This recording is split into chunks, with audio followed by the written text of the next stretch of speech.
Yes. So this this emotional and biophysical response that you talk about. Um,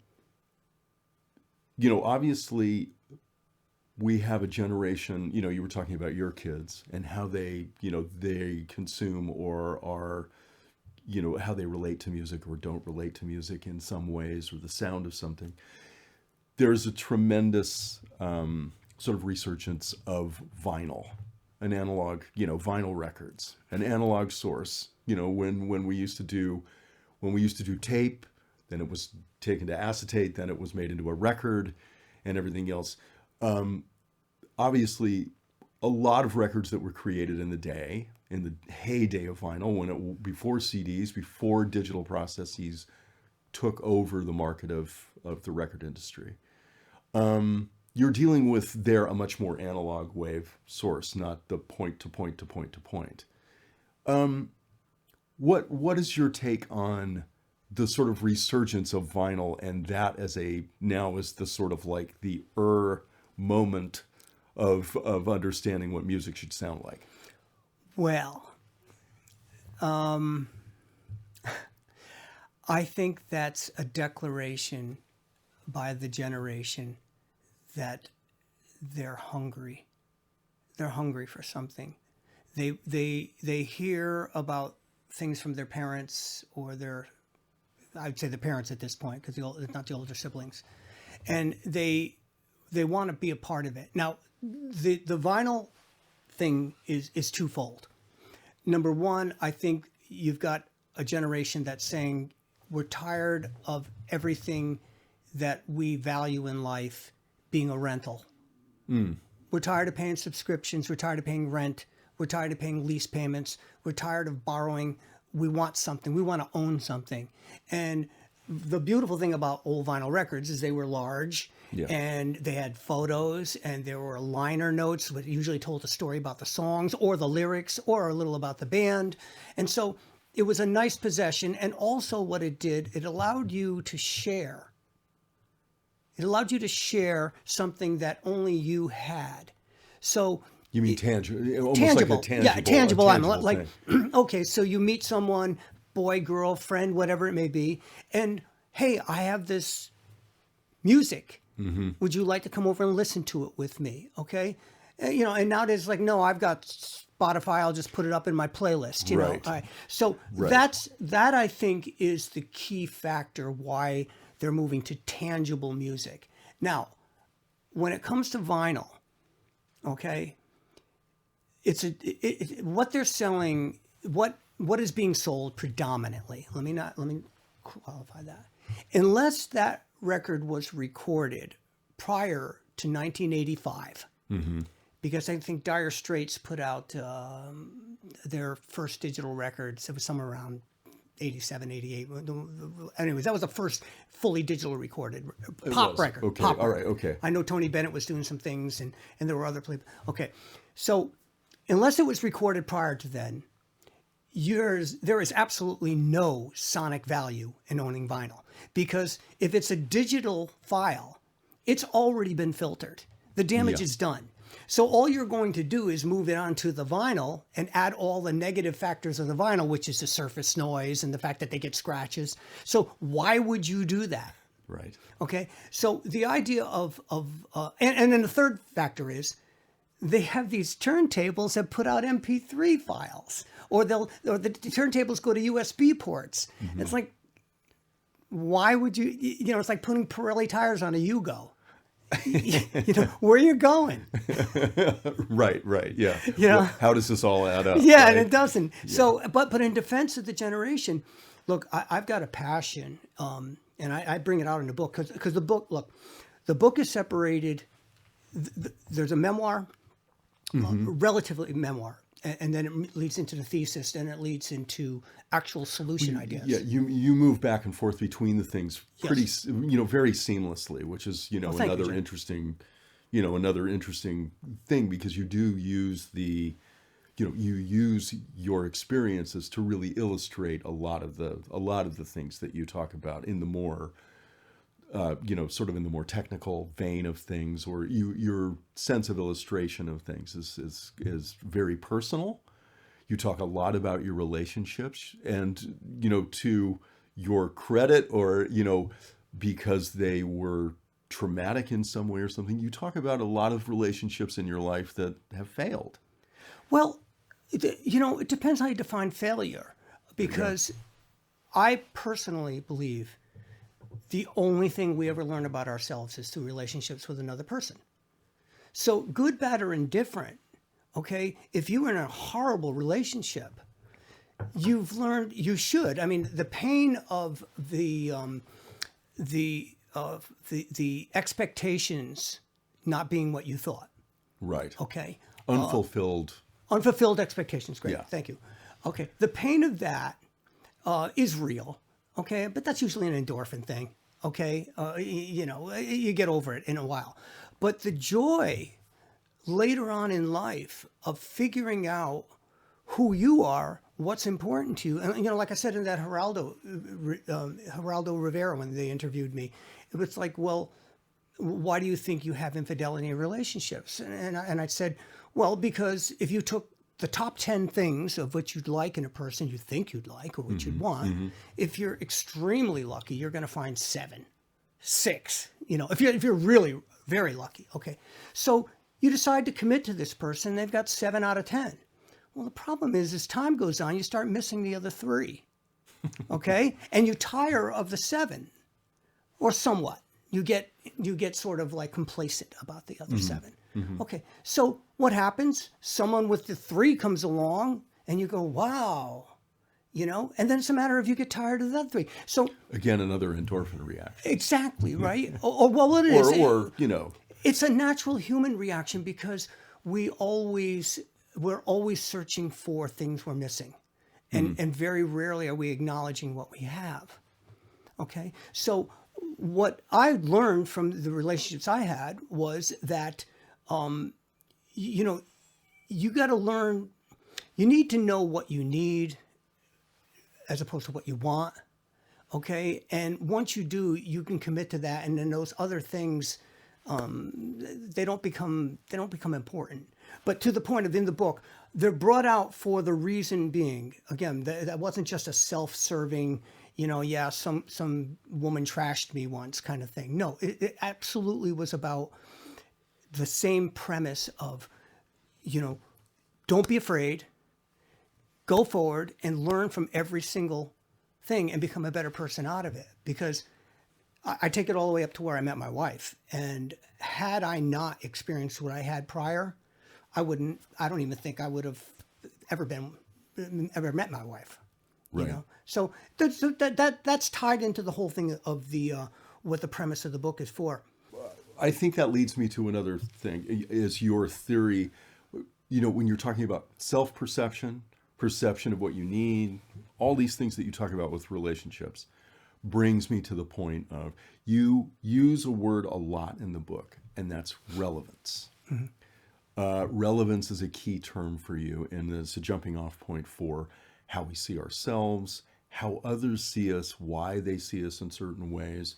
One of the things that you do point out is, if you make the claim, or you make a statement in the book of, if I had a degree, if I had something in front of my name that said I was this, or I had a title, or I had these things that people prize because of, a piece of paper, or something that they earn, that's, that they've put a lot of work into things. I mean, and you've put a lot of work into a lot of things, but you don't have, PhD in electronics or something, now you said at one point, if I had this, then people would automatically be predisposed to sort of hearing me in a certain way, or taking in the information I might have. But since I don't have that college degree, since I don't have this thing that automatically makes me relevant to them, there's a different interaction. So that's a long way of asking you the question, what does relevance mean, and how do you become relevant? Well, relevant is, it's how related to what, what are you relevant as opposed to? What are you relevant? What is your relevance based on? The reason I wrote the book in the style I did was because I did not attend college. We didn't have the culture, the intellect, or the economics to support that. Even though my IQ was something special at the time, and my academics were very good at the time. So the reason for the book was because I felt that through my life I had lived and experienced things that taught me lessons that you'll never get in a classroom. And that's not the school of hard knocks, blue collar comment, that I'd hear from my family and things. It has to do with when you don't judge yourself by the opinions of other people. Yeah. Predominantly. Sure. Now, you could judge facets of yourself by someone who you really look up to, but just make sure that who you look up to is, you're out on a lifeboat, okay? Make sure that other person really is getting you to where you want to go. But the relevancy is a big thing for me. And so I felt that the reader, by reading and understanding what my basis for my perspective is. That's why the book is called A Perspective. It's read this. If you relate to my circumstances and what I've done and what I've learned from them, then here's some ideas, Right, right. Well, it reminds me, and you correct me if I'm misremembering this, but you said you didn't go to college. You just said that, and you went through the 12th grade, right? Or I remember the story. You knew what you wanted to do. Bringing it back to the studio, you knew that you wanted to be a musician. You knew that you wanted to learn how to record. You knew you wanted to do all these things. And I seem to remember that in the book you tell the story of you basically tell your family, I'm going to go do this thing. You would. Well, I didn't have to tell. I mean, my family didn't have to tell them anything. You just went out and did it. They were happy if you were doing anything. Right. But you just sort of took the bull by the horns and you just started. I did. Well, again, there was no alternative. Either that or I was going to go work a construction gig. But make no mistake about it. My first intent was to be a performing rock artist. Sure. I wanted to be, opening up for Emerson, Lake and Palmer. I wanted to be in a variety of bands, that I did. The studio became the necessary evil at the time because you couldn't get anywhere. I mean, there was nothing to record on, I mean, I saved money like a dog for a while and opened up a tiny little recording studio in my parents' basement. We were bogged. We were busy all the time. There was nowhere to record. If you had a song and you wanted to get it to a record company, there was nowhere to go. You definitely didn't have anything on your own. So that opened up to me a skill set, which I believe, that led me into a career more behind the scenes than on the stage. So the point I'm making is don't be afraid to go after your passion, but recognize if that passion that you're seeing is an indicator and not necessarily a defined path, because that could take you to where you really belong. Now that ties into relationships. Don't be afraid to develop a relationship with someone who you may not see there. And again, that's with my wife, who I love to death. What I started out with as a friendship turned into an absolutely wonderful marriage. Had I kept my preconceived notions of what I thought I would need in a partner, I would have never even gone that way. So same thing with, I wanted to be a rock star or whatever you want to call it, and I ended up becoming a recording engineer producer. Right. Yeah. I've chased my passion. I just kept my ears open and my eyes open. So I knew when it was time to, bear right at the, at the intersection. Right. Yeah, well, and it brings me back to this question I had. You've spent nearly your entire adult life in the company of some pretty notable people because of the path that you took. Yeah. And I learned a lot from them. You mention a few of them very fondly in the text in the book. Some not quite as much, I think. I think not by name. No, not by name, and I think you were probably pretty fair about that. But I know that one of the things that that you were just talking about when in this desire to be relevant is that you've seen a lot of people who think that they know the path, that they know the trajectory because of seeing a roadmap that's, say, a star, somebody that Mm-hmm. and you seem to have a bit of a cautionary tale about that. And you do mention a couple of people whose careers, change because they can't quite buy into that, or they do buy into that, or, you know, Yeah, I'm extremely proud of the final chapter of the book. Extremely proud of it. And I won't get into it too much, but I think that I think it gives insights to what really goes on in the world of music and entertainment. And it's not a tell-all story about drugs and illicit affairs and things like that. It's about the true depth of what what happens when you deviate from an organizational state to a ethereal state. Because through most of the book, I'm I'm coming down pretty hard on the fact that we're trying to break things up into fragments. We're trying to digitize it. We're trying to take it away from nature.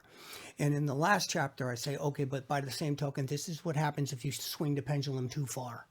And they're real, true, deep stories. So I'm very, very proud of that. But the getting back to the relevancy, I think that I truly believe in a strand of brilliance. Strand of brilliance. I think everyone has a strand of brilliance. Everyone who acknowledges a soul. Knows if they. When I say a soul, I just want to say that a soul to me is the acknowledgement of something bigger than yourself. It doesn't have to be a religious figure. It doesn't have to be another thing. As long as it's something bigger than yourself that you hold yourself accountable to. Mm-hmm. So if you're holding yourself accountable to something greater than yourself, then that's something you aspire to be like. If you want to hold yourself accountable to Michael Jordan because you want to play basketball, just make sure everything you do is something that Michael Jordan would say, yeah, that's good. You know what I mean? I do. So I don't want to turn this into some type of theological discussion. But to that point, everyone has a strand of brilliance, and that to me is defined as that thing that they do better than most people. Not better than everyone, better than most people. And in our world now, with the data deciding what's important, what's not, what you should pursue, what you shouldn't, a lot of people are overlooking their own strand of brilliance, and they're trying to match up to someone else's.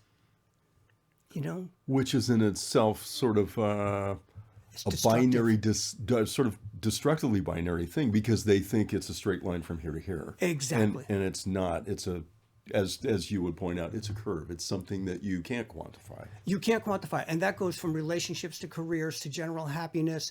I mean, nature has a way of giving us all an option, an opportunity for true happiness. And unfortunately, with the data sector deciding what's important and what's not, and the data sector is designed strictly for monetary purposes. Okay, how do we make something profitable? How do we make more people buy it? Well, yeah, Oh, that's something we haven't really touched on that yet. But there's got to be. I mean, there's a reason that these things get munched down and the dust gets lost and you can't reconstruct something, and it's like there's a whole other economy. Well, of these are the scale, grandchildren right? of the binary. This is the grandchild of binary music recording and distribution. Because I look at music as music is a it's a sedative. It's a necessary. I mean, there's a reason why it's been around since It the is cavemen did it. I right. mean, It's a balm. It's a balm. It's a human balm that gives us solace and allows us to cry, allows us to laugh, allows us to dance, allows us to do all the things we do. it allows us to And- get yeah. it allows us to get away from the obligations. We all have obligations. Look, if you're a person who doesn't acknowledge your obligations or your responsibilities as a human being or as a parent or as a sibling or as whatever, okay, that's flat end number one. You're not going anywhere until you get there. Okay, because you can't go into if you're going into the world strictly thinking of your own personal hedonistic desires or your carnal instincts, good luck to you. Don't cry. All right. All right. But for the rest of us, acknowledging those, and then the music allows us to soften down the impact of the fact that every day we wake up, we're getting one step closer. Yeah. Right. Okay. Sure. Right. Okay. Yes. Right. And what music does is the music helps us retain those wonderful feelings because they're out of memory, And music helps us retain those endorphins and those feelings that we didn't necessarily have an hour ago. Okay. We can go back to 10 years ago, 5 years ago, last week with music. And I think it's been a wonderful sedative and a wonderful thing for people. And I think when we started digitizing it and we started taking away those nuances that give us those biophysical reactions, now all of a sudden we wake up, it's a bad day, whatever. We put on our music and it's not speaking to us. So it's no longer, it's lost its impact.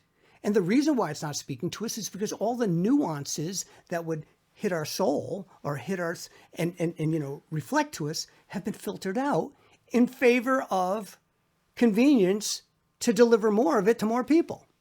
So here's your orange juice. Yeah. Okay? Yeah. Oh, we took out the pulp. By the way, we also took out the vitamin C, but drink it. It tastes like orange juice. It looks like orange juice. I don't know why I don't feel the same though. But I don't feel the same. Right. But just drink it. Because you know why? Yes. Because the advertisers say they fall into the mean of the data. Right. And you're an outlier. That means you're irrelevant. Get out of the room. I was going to say, it goes back to relevance again, right? Yes, it does. Right. Yes, it does. And so we need to start thinking seriously about what we're filtering out of the necessary nutrients to live. Well, you I know that you are in the book say a couple of things like, don't give me a problem unless don't complain about something. Don't give me a problem and then just walk away.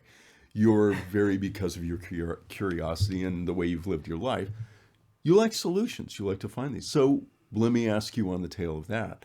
What's the solution? How do you put it back in? How do you put the pulp back in? How do you make it, how do do you go back to making like, okay, we're only going to make 12 quarts of orange juice today. And, but we have 50,000 people who want that. And I know that this is the way, the world goes because we have a larger set of consumer societies. It's more, populations have increased and demand is higher. So how do you truly satisfy all these people if you can't, speaking of the record business, if the distribution model, right? The distribution model doesn't match the demand. How do you make it relevant again? How do you? Well, first you have to break that down to, what doesn't match demand. We've got 6 billion people on the planet. Okay. What the problem is you've got, it's greed. Mm-hmm. It's greed. It's like, no, I'm not happy selling 100,000 pieces. Okay. Because I can't buy my second helicopter with that. I got to sell 50 million pieces. Okay. Mm-hmm. Or 5 billion pieces. Okay. It's just like I said in the book. Remember something. 1 billionaire wipes out 1,000 millionaires. 1,000 millionaires. Now, you know who millionaires are? They're the people who own the bakery. They're the people who own the little shop that makes bicycle parts. They're the people who come up with ideas that make our lives better 10 years from now. But they're all completely wiped out. They can't get funding. They can't get anything because it's been all hoarded, thanks to data, to a center point. So what needs to happen as far as solutions go is, number one, we have to be happy with less. And you know what that means? Somebody asked me this recently. They said, okay, well, why don't we tax the rich, tax this and that? And I'm saying, no. I think in the United States, you make $20 million a year, you're good. Fine, cool, pay normal taxes. But you make $1 over that, and if you don't put it back into the economy, we tax it at 95%. And what that says is, Well, that we're all about the incentive to live a very happy and large life. And I live in a very affluent community. I know what $20 million can do. You can live pretty darn large, and your kids and your grandkids can live pretty darn large with that amount of money. So why do you need 50? Why do you need 100 million a year? Why do you need a billion? Why do you know what I mean? So it is that's the one thing about the economy, is that it is a zero-sum game. There is only so much value out there. They just keep printing dollars, but the point is there is only so much value. And if we have so many people who are obsessed with wealth that is far beyond their ability to spend in multiple lifetimes, that's a mental health issue. It's not an economic issue. And when you have young people, and I've had this argument with family members, it's like, well, I don't want to work because it only pays this much. Well, what are you doing if you're staying home? You're making nothing. You know, add that up, what they're willing to pay you, and multiply it by every day you've been out, and that's how much money you're losing. And you know, it's about, and so let's take it one step further. So then you say, well, why? Why does a young 26-year-old male want to make 10 million a year instead of 150,000 or 90,000 as a tradesman? Why? Well, obviously because it's about validation. Because they don't feel that anything less than this ridiculous number, which is put out there by, you guessed it, the data world, you're irrelevant. how does that, how explain, just sort of fill in the blank for us. How does that data world impact that decision? By showing what you can achieve with that pinnacle, Okay. as opposed to what you could achieve it where you are. You know, there's no celebration for anything. There, you know, the TikTok videos, the YouTube videos, the Instagram videos, they all project everyone's not even 15 minutes of fame. We're not at Andy Warhol now. Now we're going 20 seconds I of was going to say fame. 15 seconds of fame. Right. So my point is that I think what has to happen is people need to start feeling as though their life has meaning, as though no matter what their circumstances are, if you're breathing, you have meaning. And okay, yeah, there are people who find themselves with more than you have. But I'll just close this end of this discussion with this. I've been around some of the most successful people on the planet. Okay? On the planet. I wouldn't swap with any of them. And the richer they are, I tell my wife all the time, I'd rather be my age with a solid marriage and a solid relationship than to be lonely with a bunch of zeros at the end of my name. You know, and that's my perspective. But I will profess that. I can tell people, you just don't, you know. So who made the right decision? It reminds me, since we're just talking, it reminds me of, I think it was Jimi Hendrix, when he was on like the Dick Cavett show, and Dick Cavett said something to him about, he's like, well, you're a very successful musician now. You're the greatest guitar player in the world. All the superlatives and everything. And then Hendrix is just sort of like shaking his head and sort of cringing, like, it's making him uncomfortable. And he's like, I mean, what do you say to people who he said, well, you're a success. You've made all this money now and everything. And he's like, how can you sing the blues, when you're doing that? And and Hendrix said something like, well, I mean, that predisposes that just because you got money that you don't have to sing the blues anymore. He goes, I think you could probably sing a lot more blues if you have that much money. And just the fact that someone of that, because he had a lot of character. Jimi Hendrix was an honorable guy. You know. Yeah.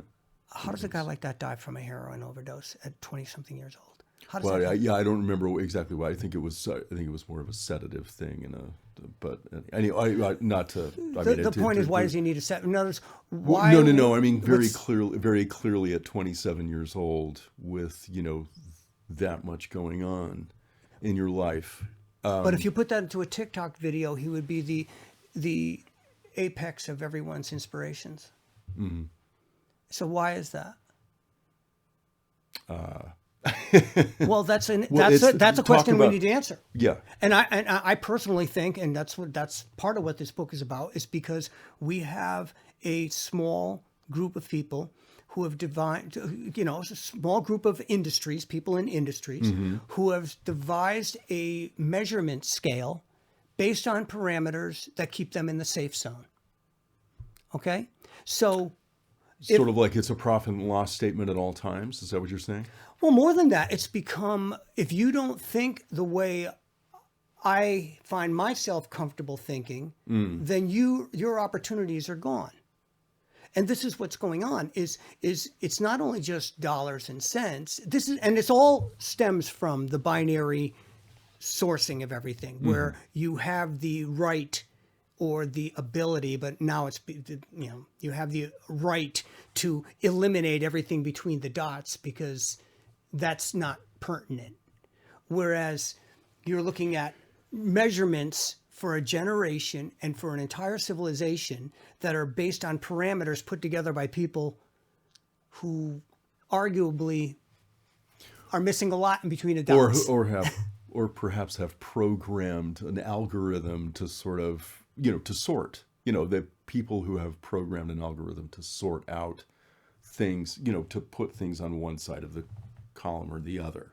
Oh, exactly. I'm thinking, and when we're talking about this, what I'm thinking of as an example is the way that say job listings are, the way that resumes and things get processed these days, the way that corporations, everyone from corporations, to even mom and pop stores, I'm sure, who hire some sort of service to go through resumes, there are quantifiable things that are searched through in the data of they look for certain words. There's certain things, and if those things don't come up, doesn't matter what that person looks like off paper. Right. Doesn't matter who that person is. Right.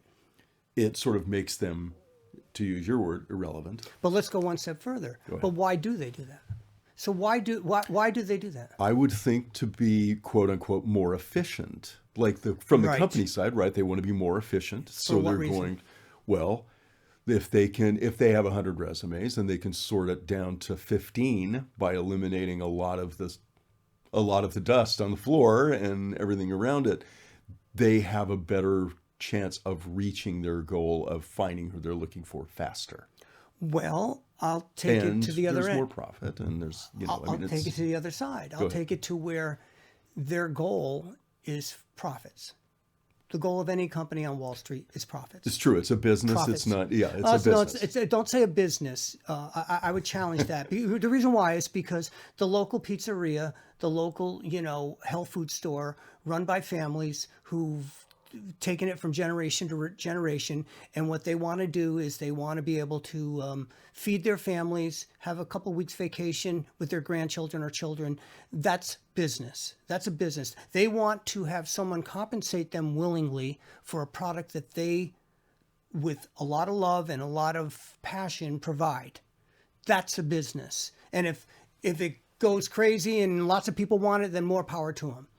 That's much, much different than what we have in place now.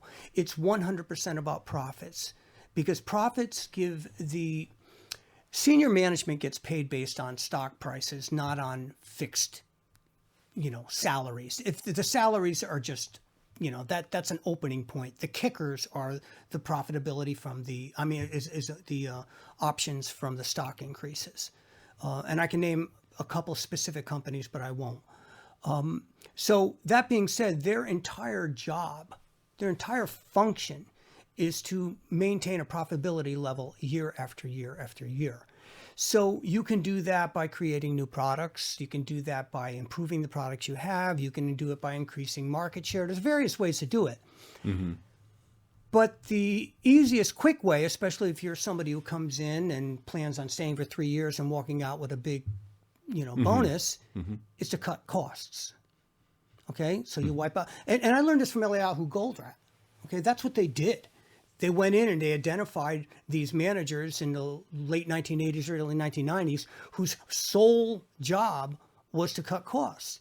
And they started noticing that these companies, Alice Chalmers was one of them, they were hemorrhaging after a few years because they wiped out their R&D, they wiped out certain distribution networks, all of the things that weren't technically profitable, but did feed into the high profitability regions that were affecting the bottom line. So basically you cut off your feed line to your profitable because they were so short-sighted.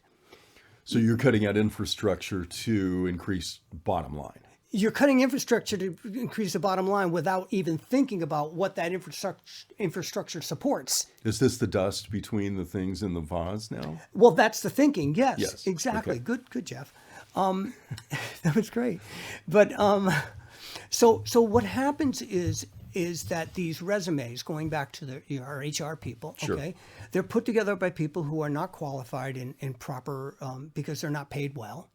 Okay, so they're not interviewing really quality candidates, and the candidates that they are interviewing, they're not offering compensation that reflects what those people need to survive.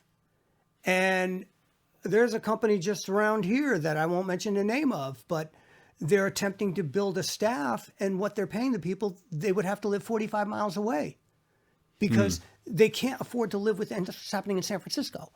Okay. Right. I see where you're going. So what I'm talking about, the irrelevance is you become irrelevant if you have a skill set that's priced out of what they are willing to pay. And there is enough low-level people to fill those spaces, and we're all seeing it. I don't care where you go. I don't care what customer service group you call. I don't care what manager you speak to. I would venture to guess that virtually everyone has a story about an incompetent employee working somewhere. Probably, yes. Right. I mean, right now, a Sure. lot more than many years ago, right? I don't know. I mean, I think it's the old statement, good help is hard to find, I think is probably, has always been around. But Good help is, yeah. Yes. But now it's like cheap help is hard to find. And we can tie this into a lot of things. But so the point is, if you went and you got your degree and you learned things, or you became a tradesman, you did all this with the intent of, even if you're just completely noble, I just want to feed my family. I want to go on vacation. I want to have some nice times. I don't want to enjoy myself. right, And I want to work very hard. reasonable expectations Okay, about gone. a happy life. You're gone. You're irrelevant because HR will feed you out in a second because they want somebody who's totally malleable, who's not going to upset the cart, and who's willing to work for less money than it would cost to live in the area. So and this I'm just touching on this because that I could write another book on just this subject. Uh-oh. Well, we haven't got through this one yet, so let's slow down. I know you and curiosity and ambition. So going back just a little bit, so you had your story about your bicycle, with the resourcefulness of all that. That's a lot. That's going back a lot. That's going, yeah, it is. But at this point, let's just talk a little bit about the trajectory here. Your curiosity has peaked. You get a sense of yourself doing these kinds of projects. Then you go on and you become, you are interested in music. You want to be a musician. Tell us a little bit about, being a musician, that moment between when you realized, okay, I want to play and I want to do these things, but I want to record, so I'm going to make this. So there's this moment before you build the studio, you're becoming a musician, you're getting your bands together and stuff like that. What was that part of your life like? Well, we're from a Italian American family. No, we're Italian and French. That's where I come from. Okay. And so we had, my dad played accordion. That was the thing. And anytime we went to an event, somebody was playing something. Right. My brother had a band and things, but I started lessons at 7 years old. That was the one thing that we had. We had no money, but my parents, to their What instrument did you? accordion. You played accordion. Yeah. And they started me on accordion at age 7. And like I said in the book, I took first place at an accelerated division accordion competition that they actually had back then. You Wow. know? Okay. And so, you know, I had my connection to music and things, but it wasn't until I was like in my teen years, I had gravitated out of accordion, decided I wanted to play piano because the instrument was just limited. You know, the accordion is beautiful an instrument, and it truly is.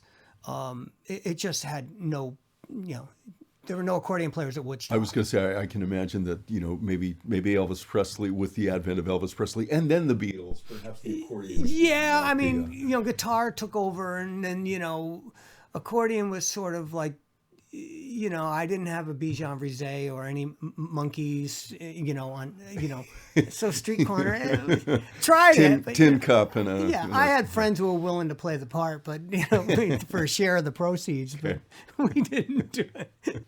Yeah. Okay, so you decide you want to play piano, keyboards. Yeah. I can imagine buying a piano was probably not an option. Well, we had one in the basement. It was an old piano which never was tuned, and my mom and dad were able to get me piano lessons for a couple of years and things. But at that point, you know, I started getting into my early teen years, and so I started seeking out different places to learn and play, and other people to play with. And I was in high school, so I had a fantastic teacher in high school who helped facilitate that. Although you know, I didn't play to the level of the, you know, the kids in high school and, you know, in the classical realm. It wasn't something I wanted to do. Just a different, that's a different, Yeah, it was a different way. I had my influences, just like jazz piano, you know. I would never, ever consider myself a jazz pianist, but I have the influences. I played. But long story short, it wasn't until I went to my first concert that I said, I was so moved by it. You know, can you tell us what that was? Yeah, it was Three Dog Night. Okay. Believe it or not. I mean, you know, and Jerry Greenspoon was a Hammond B3 player, and I remember that distinctly. And some obscure band opened up for him named Yes, which was wild because we were just breaking in to the synthesizer world.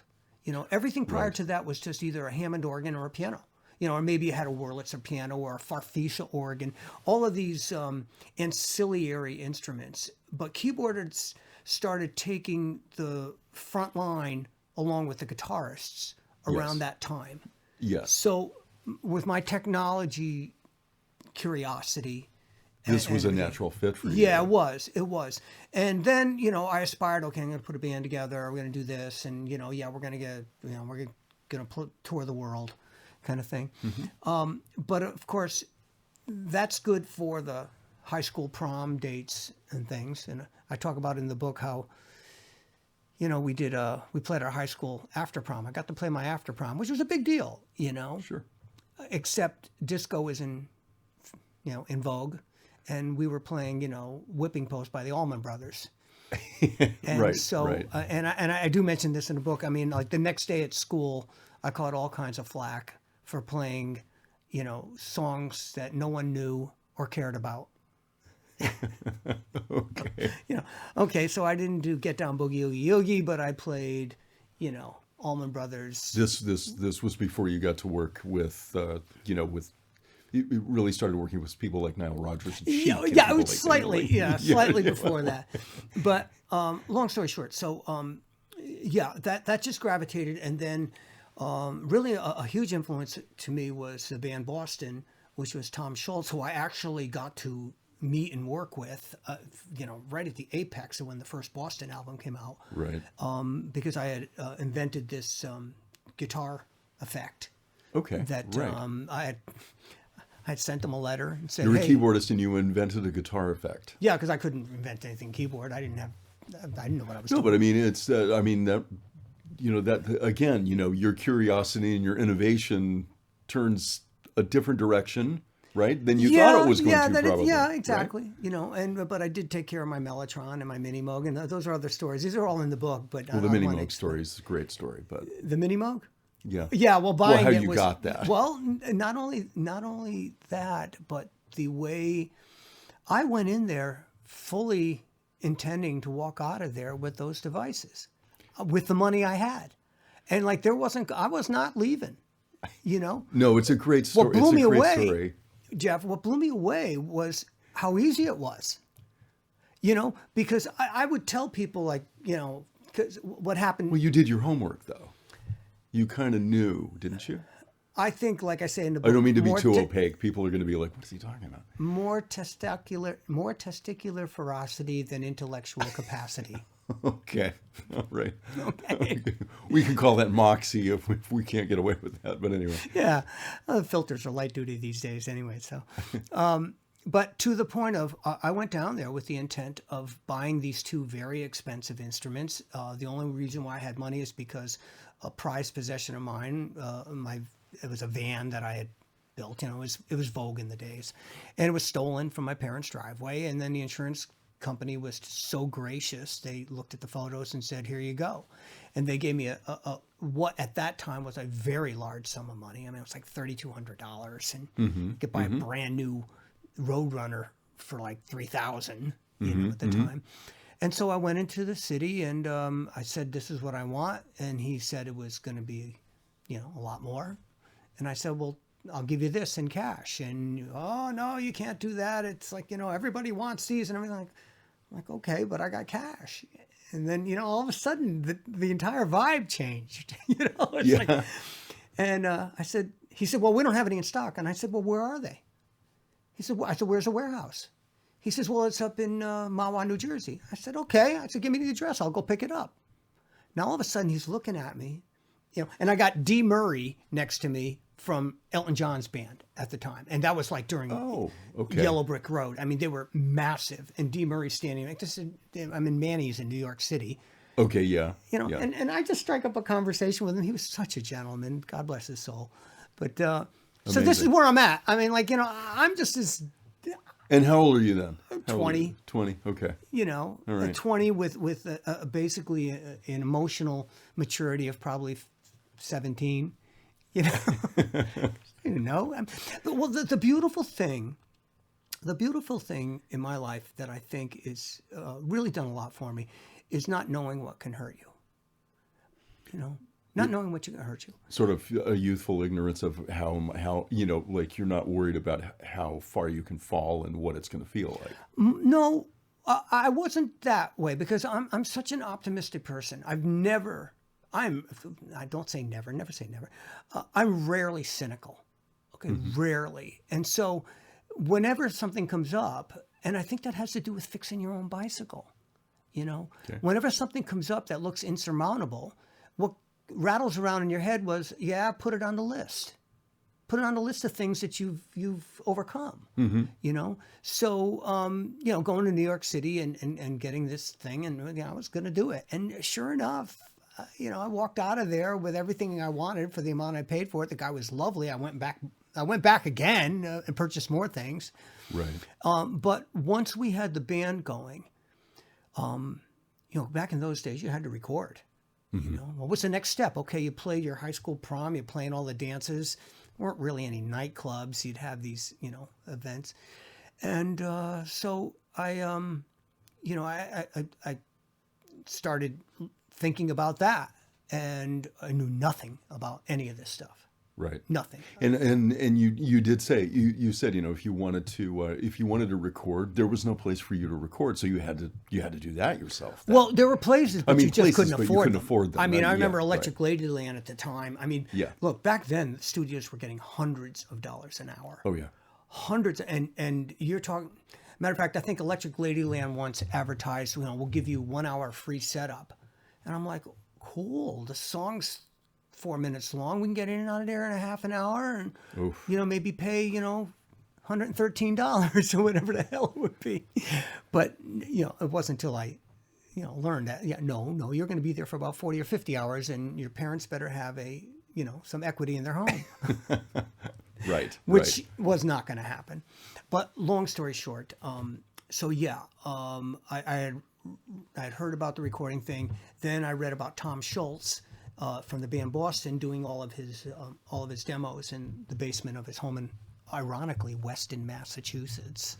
That is right. Yeah. Right. There you go.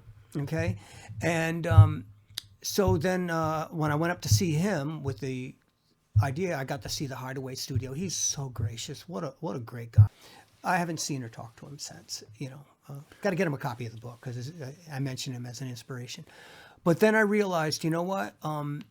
The world is changing, and you better get a handle on, like the barrier between the musicians and the technical people who captured their performances is getting broken down. That barrier is getting broken down. And so I jumped into that full bore with, I would work and just save my money and buy the smallest 4-track tape recorder, which turned into an 8-track. Then I went to a 16-track, then 24-track, and then, a small little console. I think my first studio setup was probably $9,000 or $10,000 that I had borrowed money for over the years. Compared to the millions I've spent on here and other places. But, people come into this room and they go, well, how do you know how to do all this stuff? And it's because it was evolutionary. Right.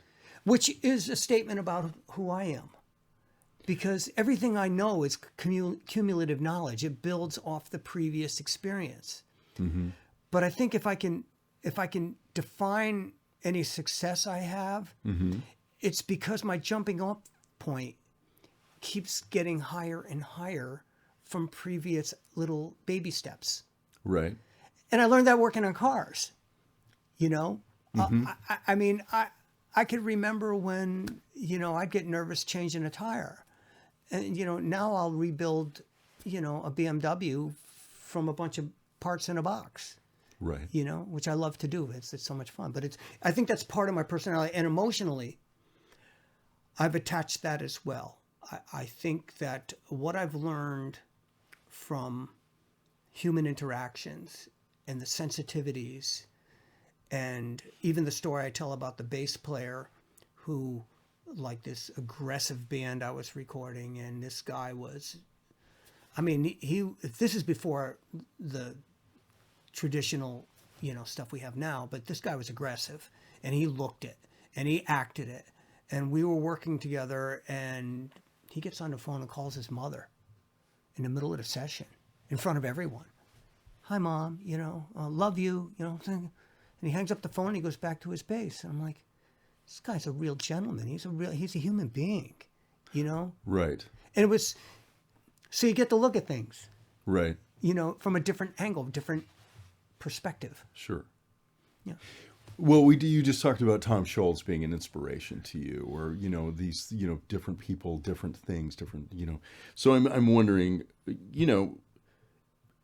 the inspiration for the book, your inspiration in life, what are the corollaries between the two things? Like you're at this different, forgive the pun, chapter in your in your development, and you're actually what made you, what inspired you to sit down and just say, I'm going to write a book? Or did it start out that way as, I'm just going to make some notes, I'm thinking about these things? Kathy and I were sitting up one night, and like always, she falls asleep early.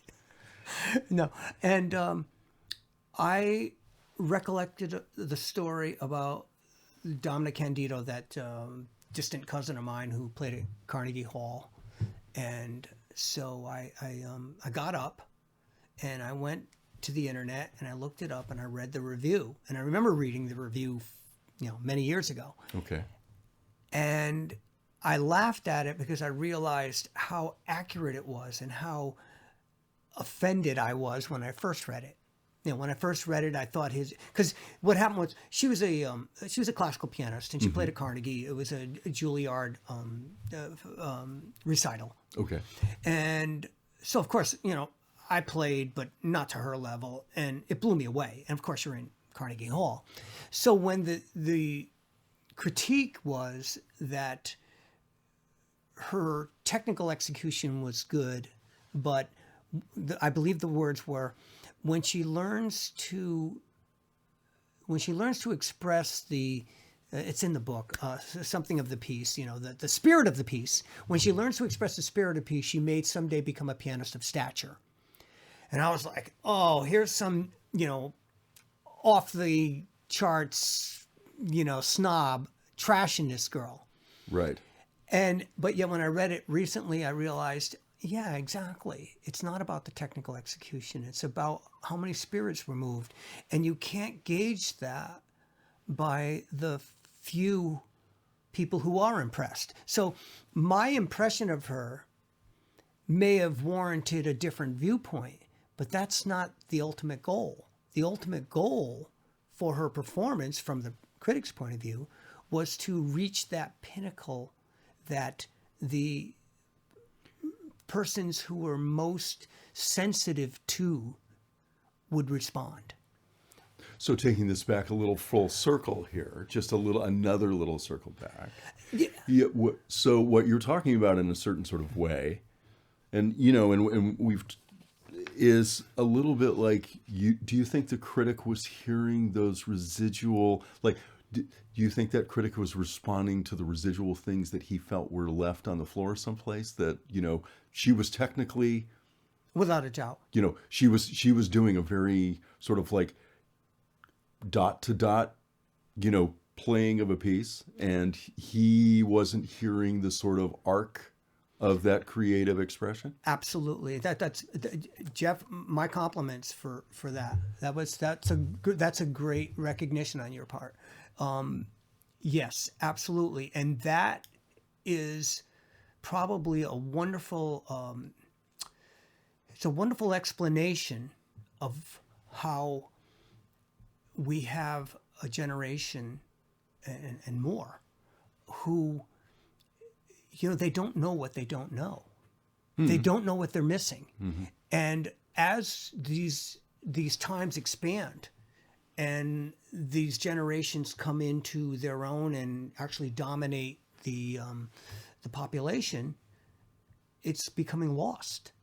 So you think And the data and the data analysts and the data makes them irrelevant, because you try to have this type of conversation now and it's not profitable. You can't advertise. You can't sell booty pants talking about, you know what I'm saying? Yes, I do. I think I do. Yes.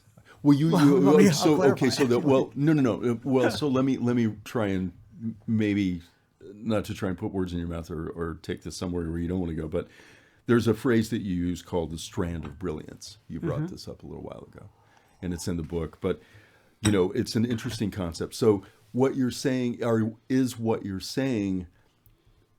You know, you said a little while ago when we were talking, you touched on the strand of brilliance. You said, you know, everybody has a strand of brilliance.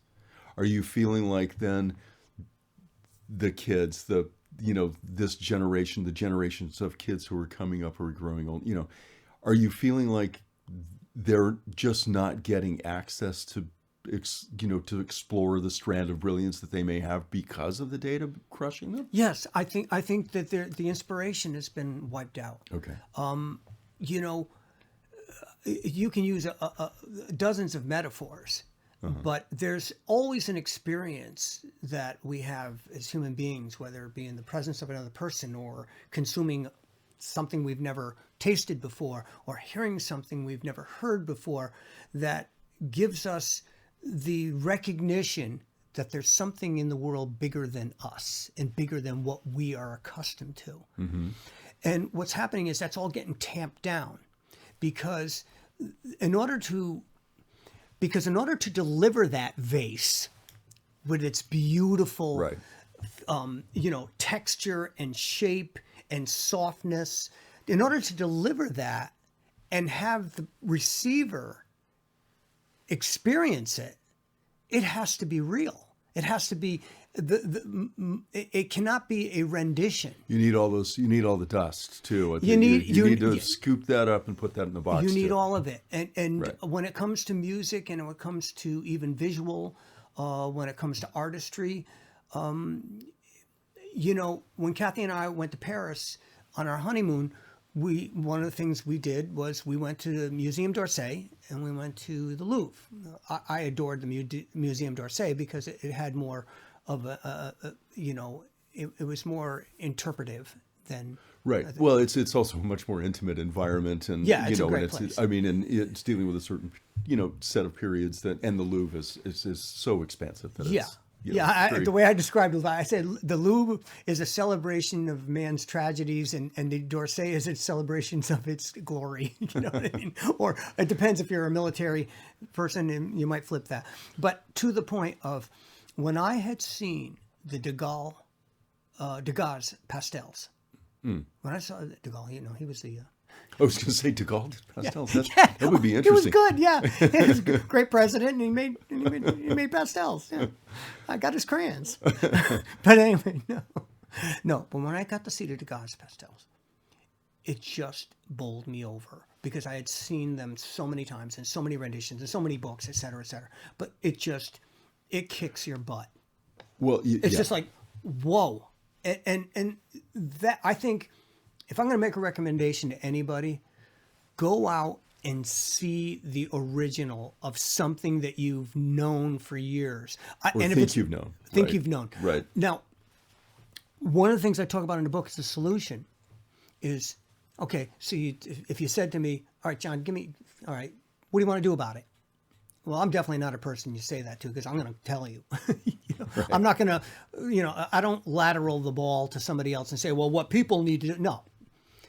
What has to happen, and I'll run with it, is my fantasy would be if someone with the means, someone with a soul with the means decided, you know what, we're going to show what this really sounds like.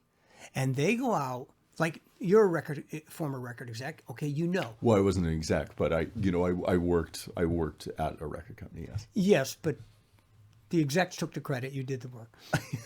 I'm going to say that. Well, you can say that. I can say that, right? You'll get flack for it. I won't. But all right. But to the point of, okay, so if a group of people who were generally qualified, because remember, in the old days, the radio stations, the record executive, artists were selected by a diverse group of people. Mm-hmm. You had everything from a DJ at some Cleveland records, radio station to, a symphony conductor or whatever, or, like John Hammond for that matter. You had these people. Okay, yes. They were the ones who selected the artists, or Arif Mardin, okay? Yes. Okay, who actually lived like 8 houses down from here. I was going to say it, but in my job,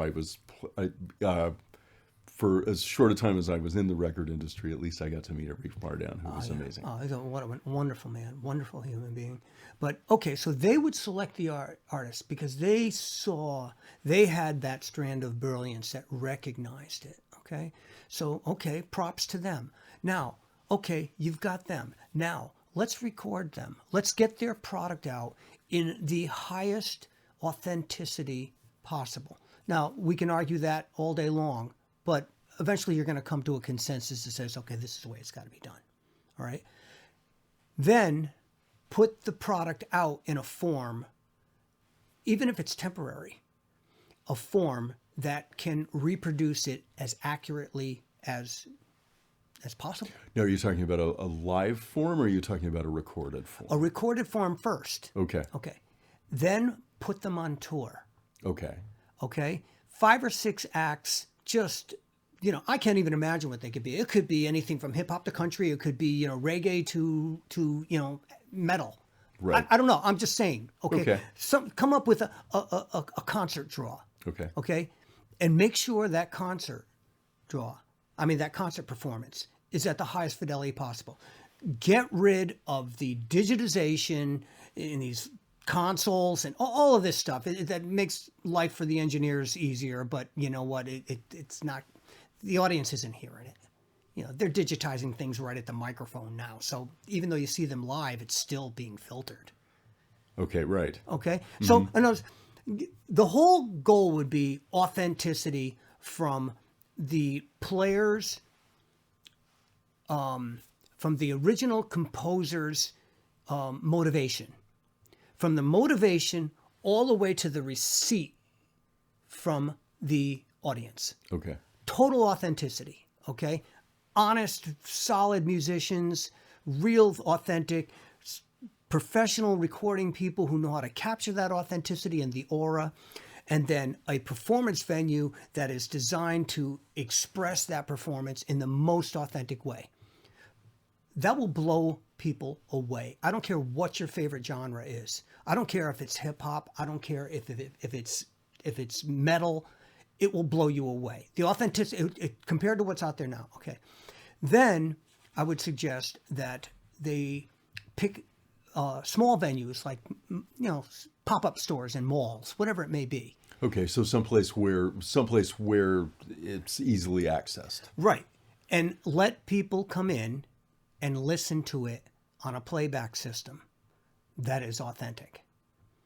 Real speakers, real authentic, and we can discuss the technology, but nothing digitized, nothing. And I'm not an analog, old school, like, oh yeah, I want to plug in my tube stuff just because it's tubes. I'm just talking about authenticity. If you can find another way to achieve that authenticity, then I'm good. Mm-hmm. And have those open to the public. And simultaneously, you could get the consumer electronics companies to create speakers, So you're saying it would foster, it would sort of reinvest or foster an industry again that I have absolutely no doubt that it'd be going between a McDonald's hamburger, and all props to McDonald's, to like a fine dry aged steak. Mm-hmm. And I don't think I would be very, very surprised how many people wouldn't notice it. Now, if they don't, then that's a problem. Well, yeah, and that's a problem that our mental health community needs to look at. So we're going back to your sort of the biophysical response and the sort of emotional gratification of music again. Yeah, I would say that even having some university grant do it as an experiment, or some medical company do it as an experiment, just to prove the point of what we're doing. And the same thing that goes for if you do the concert, right? Okay, so you capture a video, but you do it in Panavision. You don't do it in 8K. All right? All right. Okay. So that, and if it's done right, I mean, our industry is filled with so many really bright and talented people that are all irrelevant now, by the way. Okay. None of them can get work because, I could do that with my Pro Tools and my plugins. It's like, no, that's what you think you can do it, but you don't. Mm-hmm. So again, just like the critic telling the 21-year-old at Carnegie Hall, it's the same thing. It's the same thing. It's like, don't think you know everything until you've seen the realization of what it could be. And I think just as if that was put in place, I would think that the capital investment would be phenomenal, because you would be creating an entire new it's experience. You'd be creating an experience that you've got almost 2 generations now and have never seen. Okay. And I can comment on a lot of the artists that are out now, and I could nitpick and everything, but I'm talking about real biophysical response that's been deprived, that this generation has been deprived of since the advent of digital recording. And that's just and now and we're only talking about audio here. Right. We can get into the data analysts and their designation of who's relevant, and what's not, based on a profitability model. We can do that. That's in the book too. That would strike me as another discussion. So there are 2 questions. This is both broad and also very specific to you and the book. I'm not that good. What is John Russell's strand of brilliance? That's one question. And then I'll follow it with what I think is my rap question, which is specifically about the book. Rap question? Do I got to do a rhyme? No, you don't have to do it. Okay. Just didn't know, East or West Coast. Okay, so what is John Russell's strand of brilliance? Wow. Perception. Okay. I see and feel things. I think I have developed a sense of sensitivity that is rooted in... I'm probably the most pragmatic sensitive person in that regard. Like, I know the difference between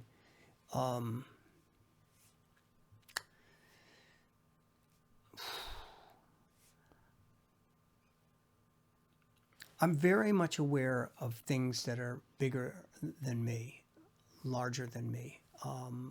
I just by nature of not of coming off the stage and into the background, Mm-hmm. at an age when a lot of people would have worked the other way. Right. If they couldn't be a star and a star musician, they weren't going to be anything. Right. I find great joy in seeing other people happy. I find great joy in that.